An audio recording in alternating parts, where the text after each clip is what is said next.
Hi welcome back to my channel. ಎಲ್ಲರೂ ಹೇಗಿದ್ದೀರಾ? ಎಲ್ಲರೂ ಚೆನ್ನಾಗಿದ್ದೀರಾ ಅಂತ ಅಂದ್ಕೊಳ್ತಾ ಇದ್ದೀನಿ. ಸೊ ಬನ್ನಿ, ಇವತ್ತು ನಾನು ನಿಮಗೆ ಕ್ಯಾಬೇಜ್ ಹಾಗೂ ಆಲೂಗಡ್ಡೆ ಸೇರಿಸ್ಕೊಂಡು ಯಾವ ರೀತಿ ಒಂದು ಆಲೂ ಪರೋಟ ಕ್ಯಾಬೇಜ್ ಪರೋಟ ಮಾಡೋದು ಅಂತ ತೋರಿಸ್ಕೊಡ್ತೀನಿ. ಒಂದು ಕಡಾಯಿಗೆ 2-3 ಟೇಬಲ್ ಸ್ಪೂನಷ್ಟು ಎಣ್ಣೆ ಹಾಕ್ಕೊಂಡು ಅದಕ್ಕೆ ಸಣ್ಣದಾಗಿ 2 ಈರುಳ್ಳಿನ ಹೆಚ್ಚಿಟ್ಕೊಂಡಿದ್ದೀನಿ, ಹಾಗೆ 2 ಹಸಿಮೆಣಸಿನ್ಕಾಯಿನ ಹೆಚ್ಚಿಟ್ಕೊಂಡಿದ್ದೀನಿ. ಸೊ ಅದನ್ನು ನಾನು ಈಗ ಹಸಿ ವಾಸನೆ ಹೋಗೋವರೆಗೂ ಫ್ರೈನ ಮಾಡ್ಕೊಳ್ತಾ ಇದ್ದೀನಿ.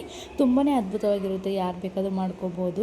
ಸೊ ಸ್ಟಫಿಂಗ್ ಮಾಡಿ ಚಪಾತಿ ಥರ ತಟ್ಟೋದ್ರಿಂದ ಬೆಳಗ್ಗೆ ಬ್ರೇಕ್ಫಾಸ್ಟ್ಗೆ ತುಂಬಾ ಅದ್ಭುತವಾಗಿರುತ್ತೆ ಅಂತಲೇ ಹೇಳ್ಬೋದು.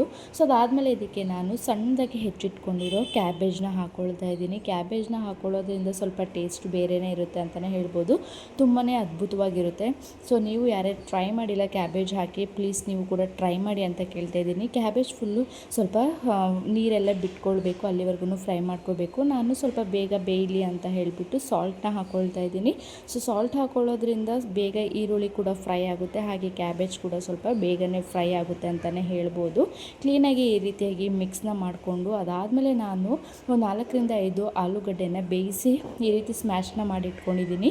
ಈಗ ಇದನ್ನು ನಾನು ಮಿಕ್ಸ್ನ ಮಾಡ್ಕೊಳ್ತಾ ಇದ್ದೀನಿ. ಇದಕ್ಕೆ ಹಾಕ್ಕೊಂಡು ಕ್ಲೀನಾಗಿ ಈ ರೀತಿಯಾಗಿ ಮಿಕ್ಸ್ನ ಮಾಡ್ಕೊಳ್ತಾ ಇದ್ದೀನಿ. ನೀವು ನೋಡ್ತಾ ಇದ್ದೀರಲ್ವ, ಈ ರೀತಿಯಾಗಿ ಮಿಕ್ಸ್ನ ಮಾಡಿಕೊಂಡು ಸೊ ಇದಕ್ಕೆ ನಾನು ಜಾಸ್ತಿ ಇಂಗ್ರೀಡಿಯೆಂಟ್ಸ್ ಏನೂ ಹಾಕ್ತಾ ಇಲ್ಲ. ಸೊ ಜಸ್ಟ್ ಸಿಂಪಲ್ಲಾಗಿ ನಾನು ತೋರಿಸ್ಕೊಳ್ತಾ ಇದ್ದೀನಿ. ಬೆಳಗ್ಗೆ ಬ್ರೇಕ್ಫಾಸ್ಟ್ಗೆ ಆಗಲಿ ಅಥವಾ ನೈಟ್ ಏನಪ್ಪ ಮಾಡ್ಕೊಳ್ಳೋದು ಅಂತ ಅನ್ನುವಾಗ ನೀವು ಈ ಒಂದು ಡಿಶ್ನ ಮಾಡ್ಕೊಳ್ಬೋದು. ನೈಟು ಮಾಡ್ಕೊಬೋದು, ಹಾಗೆ ನೀವು ಬೆಳಗ್ಗೆ ಬ್ರೇಕ್ಫಾಸ್ಟಿಗೂ ಕೂಡ ಮಾಡ್ಕೊಳ್ಬೋದು ಅಂತಲೇ ಹೇಳ್ಬೋದು. ಹೀಗೆ ನಾನು ಇದಕ್ಕೆ 1 ಟೇಬಲ್ ಸ್ಪೂನಷ್ಟು ಅಚ್ಕಾರದ ಪುಡಿ ಒಂದು ಸ್ವಲ್ಪ ಕಮ್ಮಿ ಹಾಕ್ಕೊಂಡಿದ್ದೀನಿ, 1 ಟೇಬಲ್ ಸ್ಪೂನ್ಗಿಂತ. ಅದಾದಮೇಲೆ ಇದಕ್ಕೆ ಒಂದು ಚಿಟಿಕೆ ಅರಿಶಿನ ಹಾಕ್ಕೊಂಡು ಕ್ಲೀನಾಗಿ ಈ ರೀತಿಯಾಗಿ ಮಿಕ್ಸ್ನ ಮಾಡ್ಕೊಳ್ತಾ ಇದ್ದೀನಿ. ಏನಕ್ಕೆ ಅಚ್ಕಾರದ ಪುಡಿ ಸ್ವಲ್ಪ ಹಾಕ್ಕೊಂಡಿದ್ದೀನಿ ಅಂದರೆ ಹಸಿರು ಮೆಣಸಿನ್ಕಾಯಿ ಕೂಡ ಹಾಕ್ಕೊಂಡಿದ್ದೀನಲ್ವ, ಅದಕ್ಕೋಸ್ಕರನೇ. ಅದಾದಮೇಲೆ ಲಾಸ್ಟಿಗೆ ನಾನು ಇದಕ್ಕೆ ಕೊತ್ತಂಬರಿ ಸೊಪ್ಪನ್ನು ಹಾಕ್ಕೊಂಡು ಕ್ಲೀನಾಗಿ ಈ ರೀತಿಯಾಗಿ ಮಿಕ್ಸ್ನ ಮಾಡ್ಕೊಳ್ತಾ ಇದ್ದೀನಿ.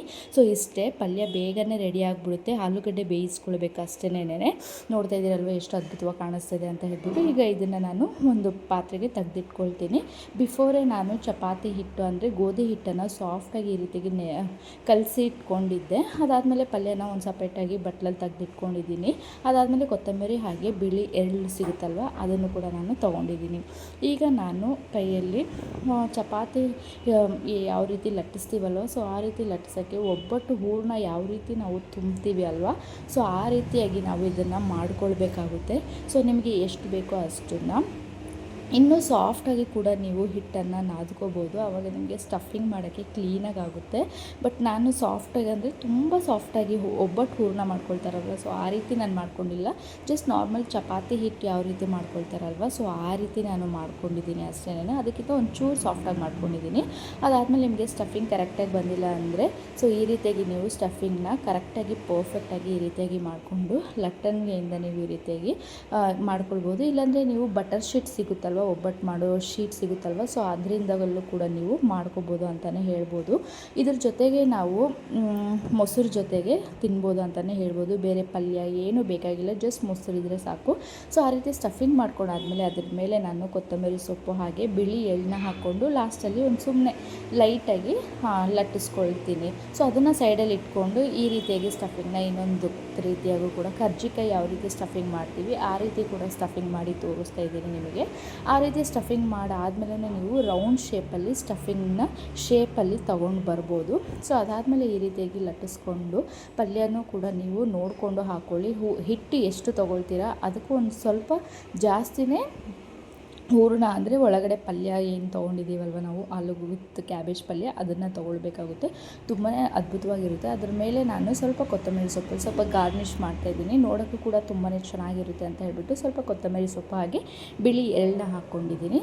ಸೊ ಅದಾದಮೇಲೆ ಈಗ ನಾನು ತವಾ ಮೇಲೆ ಹಾಕ್ಕೊಂಡು ಈ ರೀತಿಯಾಗಿ ಆಯಿಲ್ನ ಹಾಕ್ಕೊಂಡು ಕ್ಲೀನಾಗಿ ಫ್ರೈನ ಮಾಡ್ಕೊಳ್ತಾ ಇದ್ದೀನಿ. ಎಷ್ಟು ಅದ್ಭುತವಾಗಿ ಕಾಣಿಸ್ತಾ ಇದ್ದಾವೆ, ಟೇಸ್ಟ್ ಮಾತ್ರ ಕೂಡ ಅಷ್ಟೇ ಅದ್ಭುತವಾಗಿತ್ತು ಅಂತಲೇ ಹೇಳ್ಬೋದು. ನಿಮ್ಮ ಮಕ್ಕಳು ಕೂಡ ತುಂಬಾ ಇಷ್ಟಪಡ್ತಾರೆ. ಮಕ್ಕಳು ಕೊಡೋದಾದರೆ ನೀವು ಹಸಿರು ಮೆಣಸಿನ್ಕಾಯಿನ ಸ್ಕಿಪ್ನ ಮಾಡಿ ಅಚ್ಕಾರದ ಪುಡಿನ ಸ್ವಲ್ಪ 1 ಟೇಬಲ್ ಸ್ಪೂನ್ನ ಹಾಕ್ಕೊಳ್ಳಿ, ಆಗ ಮಕ್ಕಳು ಕೂಡ ತಿನ್ಬೋದು.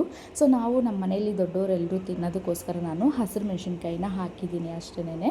ಸೊ ನೋಡ್ತಾ ಇದ್ದೀರಲ್ವ ಎಷ್ಟು ಅದ್ಭುತವಾಗಿ ಕಾಣಿಸ್ತಿದೆ ಅಂತ ಹೇಳ್ಬಿಟ್ಟು. ಬೆಳಗ್ಗೆ ಬ್ರೇಕ್ಫಾಸ್ಟ್ಗೆ ಏನಪ್ಪ ಮಾಡೋದು ಅಂತ ಅಂದಾಗ ನೀವು ಟಕ್ ಅಂತ ವಿತೌಟ್ ಪೊಟ್ಯಾಟೊ ನೀವು ಕ್ಯಾಬೇಜ್ದು ಕೂಡ ನೀವು ಮಾಡ್ಬೋದು ಅಂತಲೇ ಹೇಳ್ಬೋದು. ಕ್ಯಾಬೇಜ್ನ ನೀವು ಸಣ್ಣದಾಗಿ ತುರ್ಕೋಬೇಕು, ಆವಾಗ ನೀವು ಸೇಮ್ ಆಲೂದು ಪಲ್ಯ ಏನು ಮಾಡ್ತೀವಲ್ವ, ಸೊ ಅದೇ ಥರನೇ ಕ್ಯಾಬೇಜ್ ವೆಜ್ದು ಕೂಡ ಆಗುತ್ತೆ.